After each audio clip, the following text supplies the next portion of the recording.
Cuando hablamos de los ganglios y de la placa neuromuscular, estamos hablando de receptores nicotínicos y tenemos dos receptores de nicotínico. Voy despacio para que vayan comprendiendo. Los receptores N, que están solamente en los ganglios, NN y NM, que hace referencia a la placa neuromuscular. Profe, Por favor. yo tengo una duda. Colinérgico y anticolinérgico no los terminó de dar, pero eso Gracias. entra en el parcial. Gracias. Tenés toda la razón. Entonces termino eso y dejo este tema para lo otro. Te agradezco un montonazo. El otro día me estaba acordando de eso y esta mañana me, me olvidé. Así que muy oportuno tu comentario y agradecido. Termino con eso. Gracias. Profe, Por favor. el práctico que vamos a tener después del parcial, ¿es al día siguiente del parcial o a la semana siguiente? Gracias por preguntar. Todo tiene que preguntar. No se tienen que dar con nada de dudas conmigo. No, a la semana que viene. A la semana que viene. Gracias, profe. No, gracias a vos por preguntar. Ninguna duda tienen que preguntar, ninguna duda se tienen que dar conmigo. Todo tienen que preguntar.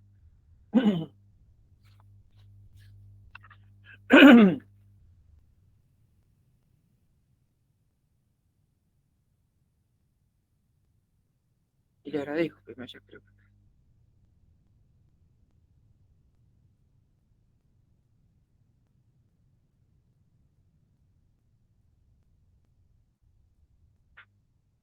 ¿Me pueden decir, por favor, si ven esta diapo? Por favor. Sí, sí se ve. Gracias. Bueno, esto lo que ustedes ya recontra vimos, que fue la introducción del sistema nervioso, en particular el sistema nervioso autónomo. Habíamos visto esta imagen, pues rapidito porque todos lo vimos. Era introducción entre el simpático y el parasimpático, cómo se fabrica un neurotransmisor o las distintas etapas de la neurotransmisión, y después hemos empezado a ver la parte colinérgica. Cuando hablamos de colinérgico, ahora bajo un cambio, estamos ubicados en el sistema nervioso parasimpático. Y siempre que hablamos de colinérgico, hablamos de acetilcolina como neurotransmisor. Todo esto lo vimos. Vimos dónde hay producción de acetilcolina. Fíjense que está a nivel de los ganglios, a nivel del parasimpático, habíamos visto, y también de la unión neuromuscular. Esto como excepcionalmente. Así que, si se pregunta dónde se produce acetilcolina, a nivel de los ganglios, parasimpático y neuromuscular. Sigamos. También hemos visto la síntesis, de dónde venían cada uno de los componentes, cómo se producía la degradación de la acetilcolina, porque si no la acetilcolina sigue actuando en nuestro cuerpo, que vi que cuando se partía en dos, la acetilcolina, una partecita se recaptaba. Esta imagen también la vimos. Habíamos visto que había dos receptores colinérgicos, los nicotínicos y los muscarínicos, y que habíamos visto, cuando vimos receptores, que se llaman distintos porque son distintos, y son distintos porque tienen agonistas distintos, antagonistas distintos, y tienen funciones distintas. Esto eran la foto de cómo eran los receptores muscarínicos. Habíamos visto un ejemplo de lo que pasaba en nuestro estómago cuando hay receptor de la acetilcolina que actúa sobre su receptor a nivel de la célula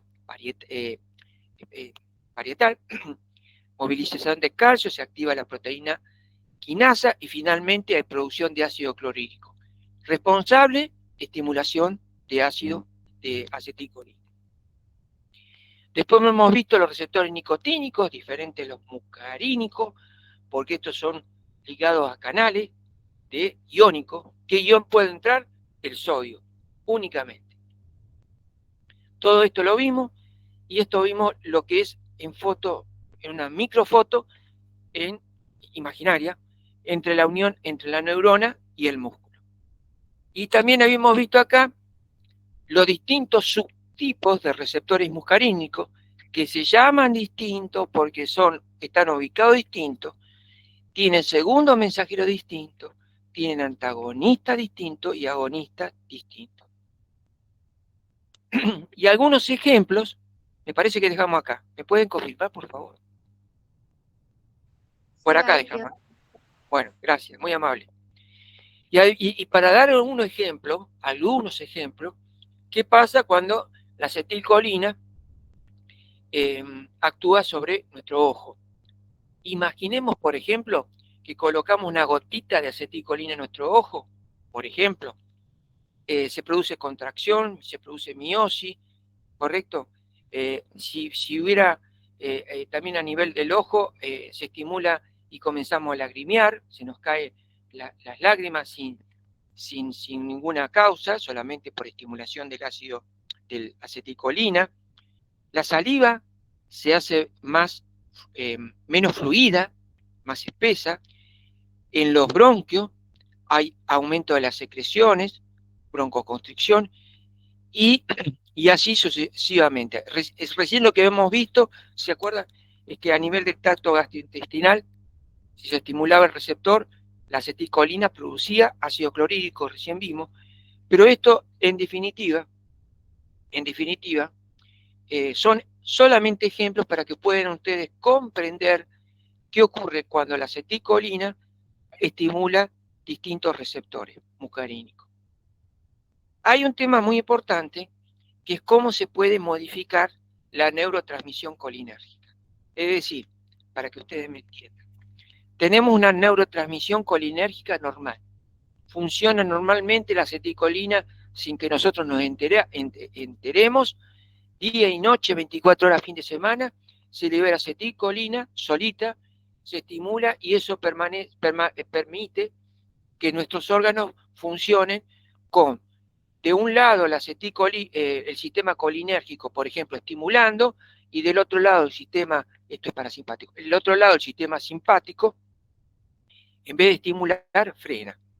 Y en esa función, en ese equilibrio, en esa estimulación, se produce el equilibrio fisiológico.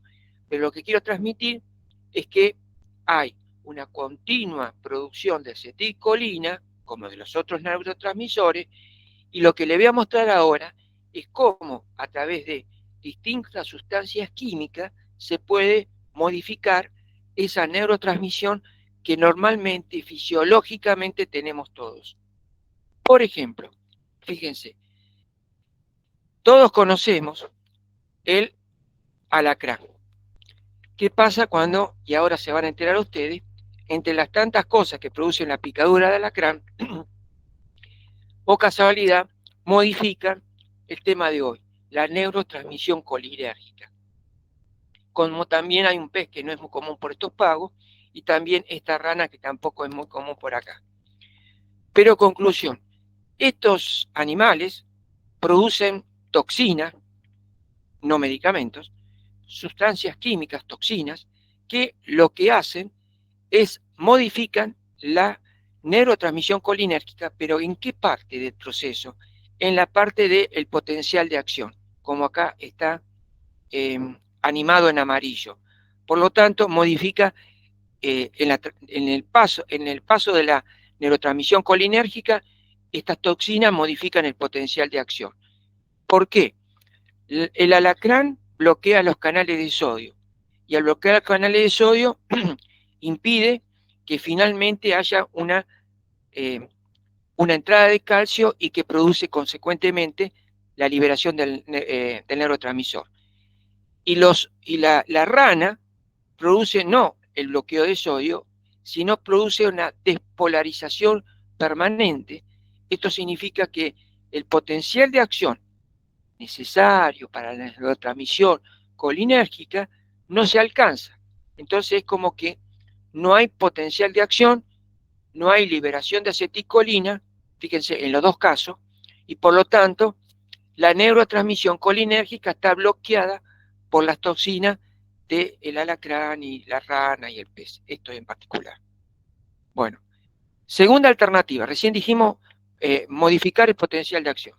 Segunda alternativa, interferir en la colina que la necesitamos para la síntesis, o sea, bloqueamos la entrada de colina, y si no, la otra alternativa que se puede producir es que la colina entra, pero cuando la acetilcolina se quiere meter dentro de la vesícula sináptica, también hay un bloqueo. Entonces, los medicamentos, uno se llama Besamicol, por supuesto no tiene, por ahora, uso terapéutico. El Besamicol bloquea la entrada de acetilcolina a la vesícula. Si no entra, ¿qué pasa? La acetilcolina que queda afuera no puede entrar a la casa, a la vesícula, y puede ser atacada por la acetilcolinesterasa y se degrada. Conclusión de esto, tenemos una vesícula prácticamente vacía porque el Besamicol está actuando y bloqueando la puerta de entrada. Le cerró la puerta y la acetilcolina recién sintetizada no se puede almacenar. Otros medicamentos, hemicolinio y la trietilcolina, lo que hacen es bloquear la recaptación de colina. O sea que estos medicamentos, en vez de cerrar la puerta de la vesícula, del transporte vesicular, bloquea la puerta del transporte de la proteína de captación de colina. Y también no entra colina, no hay reactivo, sustrato para fabricar acetilcolina, y consecuentemente cuando se quiera liberar acetilcolina no va a estar faltando el neurotransmisor, porque no hay sustrato para la síntesis. Otra alternativa de interferencia. Tenemos todo bien, pero el potencial de acción está bien, la entrada de colina está bien, la colina se almacena y está todo bien, pero hay medicamentos que bloquean otro paso, la liberación de la acetilcolina. Hay una serpiente llamada serpiente de Taiwán que produce una toxina, bungarotoxina, y lo que hace es libera masivamente la estimulación de la acetilcolina, para que ustedes me entiendan. Esta toxina la liberación de acetilcolina no necesita que llegue un potencial de acción. Cuando está presente esta toxina, sin potencial de acción, las vesículas comienzan a vaciarse, a liberar sistemáticamente, masivamente la acetilcolina. Entonces imagínense, los neurotransmisores que están acá se vuelven recontra locos porque están recontra estimulados, y finalmente tenemos vesículas que están vacías porque fue tan masivo la estimulación que superó la síntesis de acetilcolina. Por favor, si voy rápido, me avisan y voy más lento. Después, sí, gracias. Gracias. En la toxina de la última víbora que nos dijo, ¿eso qué provoca que haya una entrada masiva de calcio sin potencial de acción? ¿O cómo se libera, cómo se vacían esas vesículas?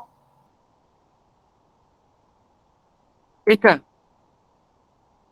Ajá, creo que la víbora del Himalaya, de Taiwán, perdón, serpiente de Taiwán, que decía que se vaciaban las vesículas rápidamente, pero que lo hacen porque abren canales de calcio.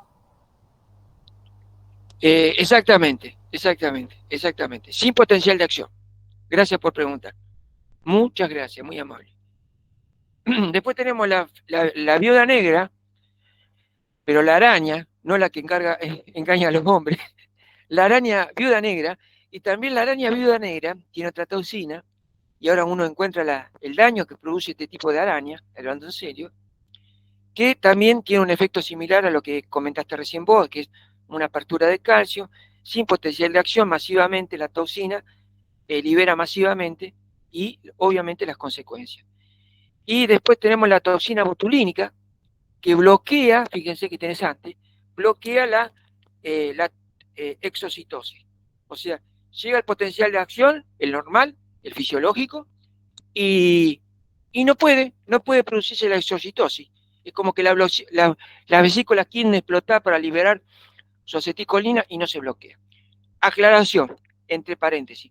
La toxina botulínica que se utiliza para distintas situaciones, por ejemplo, para la estética, las mujeres saben de esto, obviamente que es con otra dosis y con un efecto local, ¿correcto? Nada que ver con lo que estamos hablando, que es una toxina botulínica que entró en nuestro cuerpo, en el torrente sanguíneo, y que produce otra cosa. Aclaración. Bueno, hasta acá lo que vimos como distintas sustancias químicas, fármacos o toxinas pueden modificar la neurotransmisión colinérgica normal. Ahora nos vamos a fármacos que podemos comprar en la farmacia, los que se llama fármaco colinérgico y que actúan o se llaman de acción muscarínica.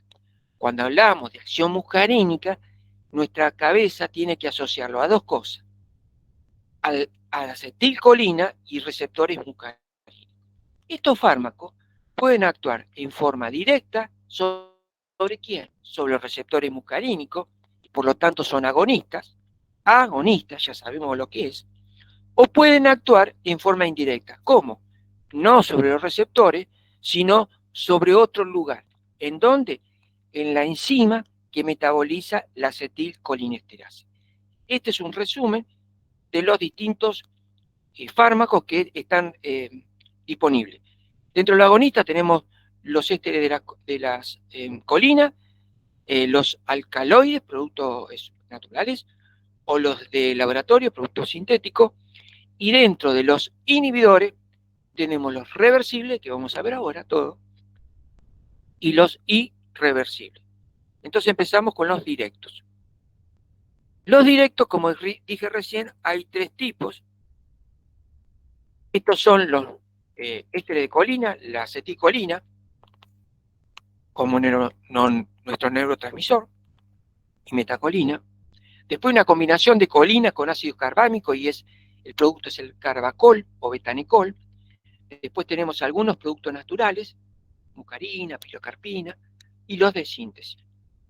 Por lo tanto, ¿dónde actúan estos fármacos colinérgicos de acción directa?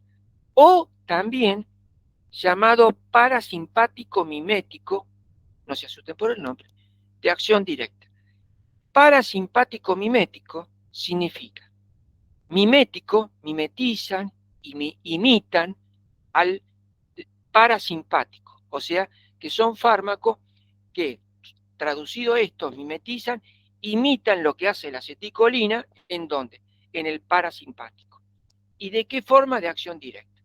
Por lo tanto, decir agonista colinérgico de acción muscarínica o, es lo mismo, parasimpático de acción directa. Decía, ¿dónde actúan estos fármacos? Acá, en el mismo lugar que actúa la acetilcolina, o sea, en los receptores muscarínicos.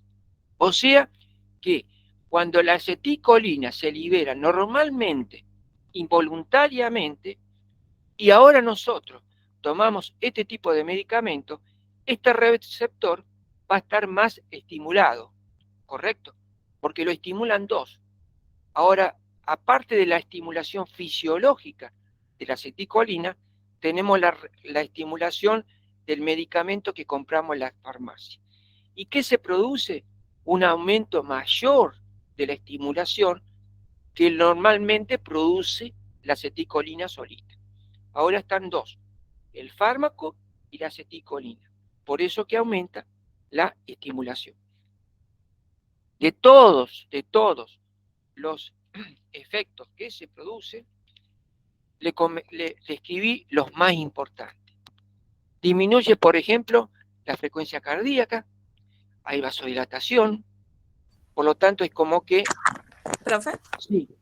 disculpe, lo que decías recién de que aumenta la estimulación sería como un efecto sinérgico. Exactamente, un efecto sinérgico. Gracias por tu comentario. Es decir, si nosotros vemos este efecto, básicamente podemos decir, con esta disminución de la frecuencia cardíaca, de vasodilatación, este medicamento, después podríamos ver si es cierto o no, en principio, si yo leo esto, sirve para las personas que tienen presión alta. Perfecto. Un aumento del tono y contractilidad del músculo liso, otro de las efectos. Uno podría suponer con esto que si uno tuvo alguna operación del tracto gastrointestinal y el tono está medio flojito, porque salió de una operación, un tipo de medicamento de esto me va a aumentar y me va a hacer el tono hasta que se regula más fuerte. También puede haber relajación de esfínter, aumento de la secreción, toda una serie de aumento de la secreción respiratoria, un montón de efectos que después la industria farmacéutica dice, bueno, de todas estas cosas, ¿cuál que las que nosotros podemos aprovechar para fabricar un medicamento? ¿Se entiende? El de todo esto, el que más se utiliza es el uso del glaucoma, por este tema de que el glaucoma se caracteriza por un aumento de la presión intraocular. Por lo tanto, la pilocarpina se utiliza con este uso clínico. Ustedes me pueden preguntar, ¿y los otros? Y seguramente todos los otros efectos no han funcionado los medicamentos, porque así como obtienen un efecto positivo, seguramente tiene muchos efectos adversos. Entonces, este es el de todos los efectos terapéuticos, el único que se aprovecha en la industria farmacéutica. Ah, y me faltaba el betanecol, que le dije, que es cuando tenemos un problema de relajación y necesitamos estimular después de un postoperatorio, que es esta parte. Bueno, ahora nos vamos a los indirectos, o sea, que el de los directos le dije, la clasificación, dónde actúan y cuáles los que pueden ser utilizados en la terapeuta, en el tratamiento. ¿Y para qué? Vamos a los indirectos. Los indirectos, le dije, son los que inhiben la colinesterasa, llamados también anticolinesterásicos, o sea que eso bloquea, repito, la colinesterasa. Tenemos dos alternativas, fármacos reversibles, fármacos irreversibles. Los irreversibles, ¿qué significa? Que bloquean la enzima toda la vida, toda nuestra vida. No, bloquean la enzima toda la vida de la enzima. Recordemos que las enzimas son proteínas y la proteína tiene un tipo de vida media. Entonces, hasta que se generan nuevas enzimas, esa enzima va a estar bloqueada porque aparece compuesto químico. Por favor, repito, si voy muy rápido, tienen dudas, me cortan, por favor. Profe, Gracias. ¿puede repetir la última parte? Gracias. Dije, los fármacos colinérgicos de acción indirecta, también llamados anticolinesterásicos, estos fármacos inhibidores de la acetilcolinesterasa, la enzima que degrada, metaboliza la acetilcolina, se clasifican en reversibles, la inhiben y se van. La tocan la enzima, la bloquean y se van. Los irreversibles, la tocan la enzima, la bloquean para toda la vida de la proteína, de esa enzima. La bloquean, la anulan, hasta que se producen nuevas enzimas, nueva acetilcolinesterasa, y se restaura la fisiología de la neurotransmisión colinérgica. Entonces, dentro de los reversibles tenemos estos fármacos, y dentro de estos irreversibles tenemos estos fármacos que están estos relacionados con la farmacología y esto, distinto, con la toxicología. Entonces, ¿dónde actúan estos fármacos? El mismo dibujito para que ustedes lo asocien. Los anteriores, recordemos, como dijo la compañera de ustedes, que eran sinérgicos porque actúan sobre el receptor. Estos actúan en otro lugar, en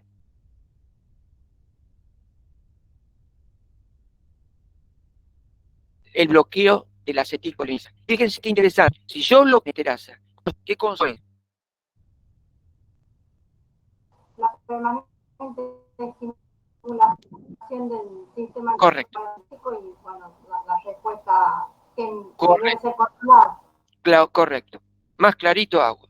Exactamente. Por eso que son llamados agonistas colinérgicos indirectos. ¿Por qué? Porque ellos no estimulan. No son responsables de estimular el receptor. No. bloquea la enzima, eso produce estimulación. Pero repito, como dijeron ustedes, la estimulación es porque indirectamente porque anula la acetilcolinesterasa. Bueno, existen dos acetilcolinesterasas, la verdadera y la trucha, llamada pseudocolinesterasa para decirlo más correctamente. Esta, la verdadera, es el espacio sináptico, es específica para la acetilcolina y está ahí, punto. La otra, la pseudo, están en otro lugar, en asma, en otro río, y no solamente pseudo, puede metabolizar la acetilcolina, también algunos otros fármacos. Por lo tanto, imaginemos, ¿se acuerdan que yo le dije que la acetilcolina empieza a dar vuelta por el espacio sináptico? Una vez que se libera, también le dije que así como puede estimular los receptores, puede ser agarrada, metabolizada por la acetilcolina que está ahí nomás, cerquita de ella. Pero también puede haber posibilidad que la acetilcolina se escape y se vaya. Va al plasma. Y en el plasma la va a terminar de metabolizar. Dicho de otra manera, la acetilcolina o la agarra porque está ahí nomás, vecina a su liberación, la verdadera, o la agarra la otra que la está esperando a nivel del plasma. Bueno, estos fármacos, fíjense lo que hacen. Los fármacos colinérgicos indirectos, que esto ya lo que repasamos de lo que dijimos recién, al unirse a la enzima metabolizadora, se inhibe la hidrólisis de la acetilcolina, por supuesto. Se acumula la acetilcolina en el espacio sináptico, por supuesto, y los receptores van a estar recontraestimulados porque hay más acetilcolina. Ese es el efecto. Hay una serie de medicamentos que son estos, los que están acá, pero particularmente lo voy a resumir. Este medicamento,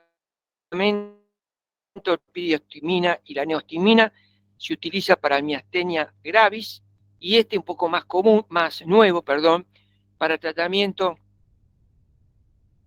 no tan efectivo de la enfermedad de Alzheimer, lo que es la miastenia gravis, lo que es una enfermedad desgraciadamente autoinmune, que lo que tiene esta enfermedad es una disminución de los receptores de acetilcolina. Entonces, por ejemplo, una persona normal, sin esta enfermedad quiero decir, se produce potencial de acción, se libera la acetilcolina y actúa sobre sus receptores y se produce lo que todos sabemos, un efecto fisiológico. Del otro lado, distinto, miastenia gravis, hay una disminución de los receptores, por lo tanto el potencial de acción y toda esa neurotransmisión es totalmente distinto. Vemos un ejemplo con una imagen.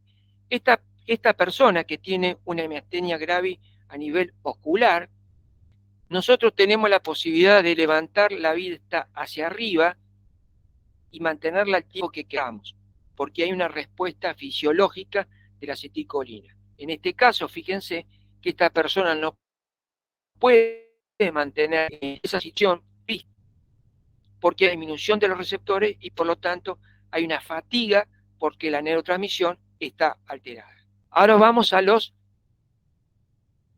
irreversibles. Dentro de los irreversibles solamente hay uno, que es el tratamiento de glaucoma, y el resto son insecticidas. Son fármacos o tóxicos que inhiben en forma irreversible la enzima.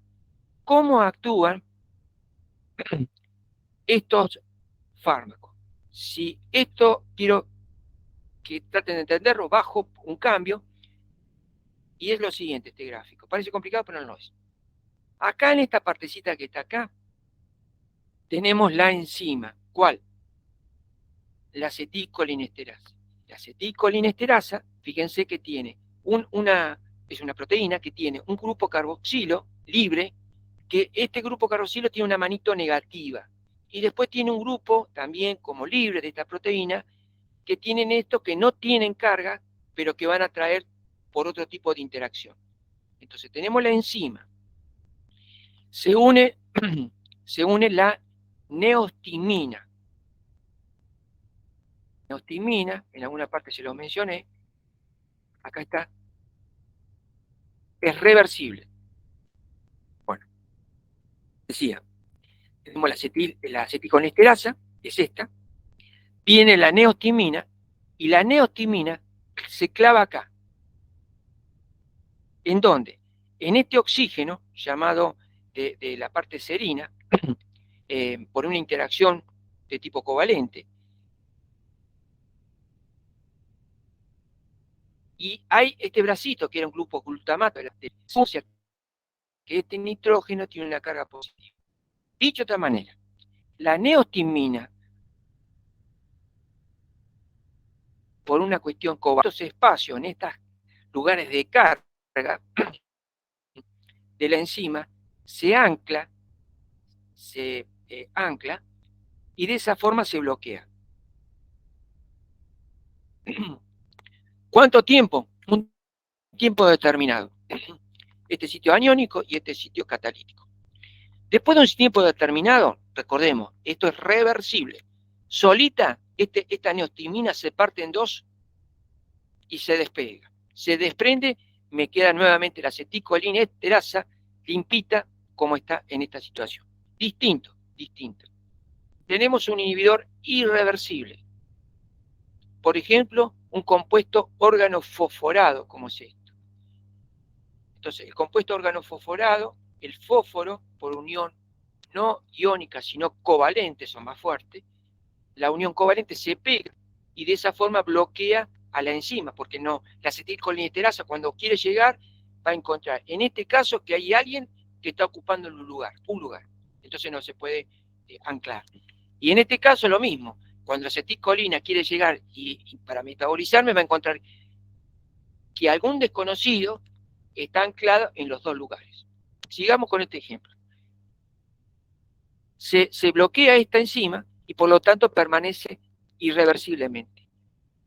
Hay un antídoto llamado pralidoxima, en caso que alguien se intoxique, como ocurre, que el antídoto, fíjense qué interesante, uno lo toma, se une a la parte libre, fíjense qué interesante, a lo que le queda libre, y después empiezan a interaccionar estas dos partes hasta que finalmente, ¿se entendió?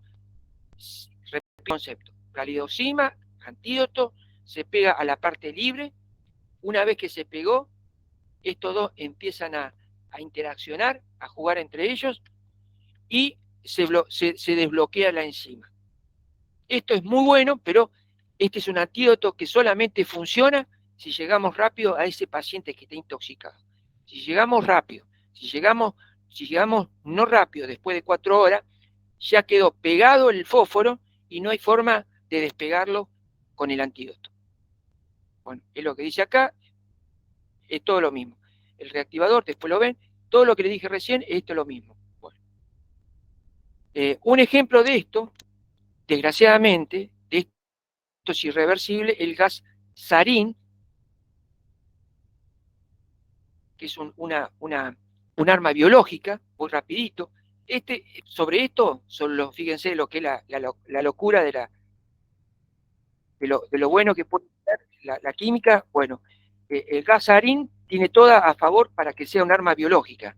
No tiene olor, no tiene color, es insípido y es volátil. Tiene todo a su favor para constituirse un arma biológica, y lo que bloquea esto lo paso rapidito porque todo lo que ya le dije, cómo se bloquea, y cuando hay países, hay presidentes que utilizaron, como Siria, ustedes saben, hay una sobreestimulación, como dice acá, y que produce el gasarín todos los efectos recontracolinérgicos hasta que finalmente puede producirse falla respiratoria y muerte. Bueno, también hubo un atentado hace unos años, 1995 en Tokio, terrorista, con este gas, también personas muertas y afectadas. Acá está el ejemplo de lo que yo decía, Irak utilizó, y Siria, estas armas biológicas en la gente. Después tenemos fármacos, hasta acá lo que vimos, no se confundan, colinérgicos, de acción directa e indirecta. Ahora vemos fármacos anticolinérgicos. Si decimos anti, es antagonista colinérgico. Bueno, Los anticolinérgicos, tenemos tres opciones. O bloqueamos los receptores muscarínicos, o bloqueamos los receptores que están en los ganglios, o bloqueamos los receptores que están en la placa neuromuscular. O sea que los anticolinérgicos tenemos tres opciones. Muscarínicos. Son antagonistas competitivos, esto ya lo vimos. Competitivos son fármacos que solamente tienen la acción de unirse y no producir ese efecto sobre el receptor, decía, son antagonismos competitivos, ¿de quién? De la acetilcolina, sobre los receptores muscarínicos, y estos son algunos de ellos. Algunos naturales, algunos semisintéticos, significa que de los naturales los modifican a partir de los naturales, lo modifican en el laboratorio y hacen otros compuestos, o directamente los sintéticos. Acá le puse algunos nombres comerciales para que nos ubiquemos en qué tipo de medicamento estamos hablando. Estamos hablando de lo que es la buscapina, el Sertal, que es cuando nosotros tenemos esos espasmos, esos cólicos, ya sea por situaciones de menstruación o cólicos renales o del gastrointestinal. Entonces, el bloqueo de la hiperactividad simpática, para eso se utiliza, puede ser, por ejemplo, cuando van a hacer alguna manipulación quirúrgica y el médico quiere evitar que haya reflejos, uno empieza a producir una hipersecreción salival, broncoconstricción, todos esos reflejos que tenemos, bueno, el cirujano lo puede bloquear con estos medicamentos. Otra, como tratamiento de la úlcera gastrointestinal, pirenzepina. ¿Se acuerdan de que dijimos que si estimulamos con atropina, hay ácido clorhídrico? Bueno, un antagonista va a evitar la producción de ácido clorhídrico. ¿Qué más? Estos colinérgicos producen aumento del tono, broncoconstricción, por lo tanto un antagonista bloquea ese efecto y genera el contrario, broncodilatación. Atropina como medicación preanestésica, como similar a la anterior, para evitar que cuando el cirujano va a actuar haya secreciones salivares o reflejos vagales. La atropina muchas veces para dilatar las pupilas, que necesita el oculista. La escopolamina, para aquellos que van en el auto, en el avión o en un tren y empieza a tener cinetosis, ganas de vomitar por el movimiento. Entonces la escopolamina, no hay muchos medicamentos para esto. La escopolamina puede ayudar.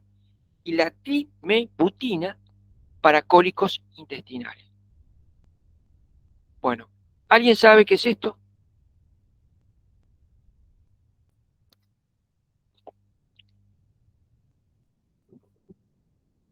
Bueno. Yo siempre trato de colocar temas en farmacología igual que en toxicología, que estén relacionados un poco con cosas actuales o vinculados al tema. Así como yo le hablé del gasarín, como los fármacos anticolinérgicos, reversibles, que a partir de estas sustancias se crearon armas biológicas, ahora también le voy a hablar de otra, que no es una arma biológica, sino la burundanga.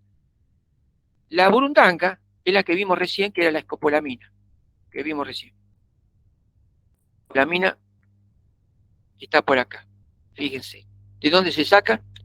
De un alcaloide natural. La escopolamina, llamada popularmente a nivel de la crónica policial, burundanga. Se la extrae, profe, un alcaloide que se extrae de un floripondio. ¿Perdón? Se le extrae del floripondio. Exacto. Gracias por el aporte.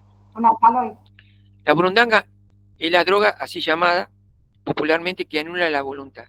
Se puede diluir, principalmente se ha encontrado casos de diluirse en las bebidas alcohólicas, menos frecuentemente parche de piel, menos en aspirados en cigarrillo.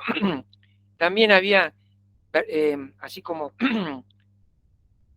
versiones donde uno habla por teléfono y a través del aire que le colocan, hablar por teléfono ya, el respirar eso también, bueno, medio como no comprobado. Lo más comprobado y lo más común es diluido en bebidas alcohólicas particularmente. ¿Qué produce la burundanga? Gravísimo. Amnesia parcial. Tomé burundanga y no me acuerdo lo que hice hace 1 hora, 2 horas, 3 horas. No recuerdo lo anterior. No sé con quién estuve, no sé lo que hice, no recuerdo nada. Comencé a tener visión borrosa y comencé a tener sequedad de la boca. Y se utiliza para todo lo ilegal, ¿correcto? Víctima de rapto, abuso sexual, robo, etc. Entonces estamos hablando, en este caso, fíjense, de un anticolinérgico que bloquea los efectos de la aceticolina. Después, no voy a hablar, pero hay una relación de la aceticolina con la parte de la memoria. Por eso que ustedes pueden decir, ¿pero cómo? Amnesia. Bueno, porque obviamente que hay, no me voy por la rama, pero hay una parte de memoria donde está involucrado, estamos hablando del sistema nervioso central, donde está involucrado la aceticolina. Por lo tanto, y para terminar, vimos un montón de fármacos. Fíjense, todo esto es lo que vimos. Vimos en la primera parte, esto es como redondear y terminamos la partecita esta de hoy. Vimos la primera parte de sustancias químicas o sustancias tóxicas que pueden modificar la transmisión colinérgica. Todo lo que está acá. Perfecto. Vimos agonistas muscarínicos, donde actúan acá, directos. Y después estaban los indirectos, actúan acá. ¿Correcto? Y finalmente vimos los antagonistas muscarínicos, que están acá. O sea que con esta imagen, a mí me encantan los dibujos porque visualmente me ayuda mucho, espero que ustedes también. Visualmente decía, con esta imagen es redondear todo lo que nosotros vimos. ¿Pregunta, dudas? Por favor.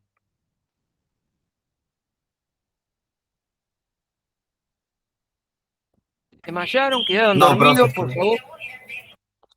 ¿Están ahí? ¿No se desmayaron? ¿No quedaron dormidos? No, profe, Bueno. se entendió. Bueno, listo. 5 minutitos.